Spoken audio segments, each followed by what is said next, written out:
नमस्कार। इस समय हम जहां पर खड़े हैं बौद्धकालीन अवशेषों से जुड़ा हुआ क्षेत्र है। बौद्धकालीन अवशेषों से जुड़ा हुआ एरिया है और ये जो खुदाई है बौद्धकालीन अवशेषों की हमको बुद्ध के राज्य की याद दिलाता है, क्योंकि ये बुद्ध के राजधानी से जुड़ा हुआ क्षेत्र है जो कपिलवस्तु एरिया था। और यह हम जहाँ खड़े हैं यह उनके ही रिहायशी क्षेत्र गनवरिया का एरिया था। यहाँ पर 25 कमरे बने हुए हैं और इसकी जानकारी होने के बाद भारतीय पुरातत्व संरक्षण विभाग ने साल 1971 से लेकर के साल 1976 तक इसकी खुदाई कराई थी। खुदाई के पश्चात यहाँ पर लगभग 25 कमरे मिले थे, बाद में एक कमरा और मिला।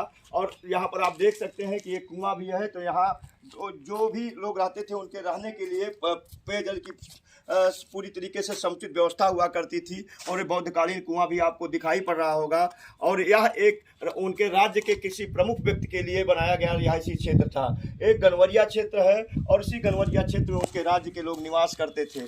तो आइए मैं आपको एक बार दिखाऊंगा। मैं चाहूँगा किसी दीवार पर चढ़ करके हमारे कैमरे के साथ ही यहाँ का पूरा एरिया कवर करके दिखा दें कि जो ये भगवान बुद्ध के राज्य का रिहायशी क्षेत्र था। रिहायशी क्षेत्र में किसी एक प्रमुख व्यक्ति के लिए कैसे 25 कमरे बनवाए गए थे। उनके पीने के लिए पानी की व्यवस्था थी और ये सारी व्यवस्थाएं भगवान बुद्ध के राज्य में की गई थी।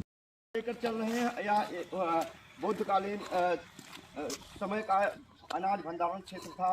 यहाँ पर अनाज का भंडारण किया जाता था और इसी जगह पर खुदाई में काला नमक के कुछ दाने मिले थे जो 6000 वर्ष पुराने दाने बताए जाते हैं। पुरातत्व विभाग ने यहीं पर खुदाई करने के बाद जो यहाँ पर धान का भंडारण होता था उससे साबित हुआ था कि काला नमक को सदियों से यहाँ पर काला नमक की खेती की जाती रही है। इसीलिए इसे काला नमक को भगवान बुद्ध का प्रसाद भी कहा जाता है।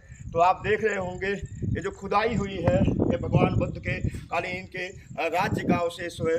ये ईंटें, यहाँ की बनावट, सारा कुछ भगवान बुद्ध की कहानी बयां करता है।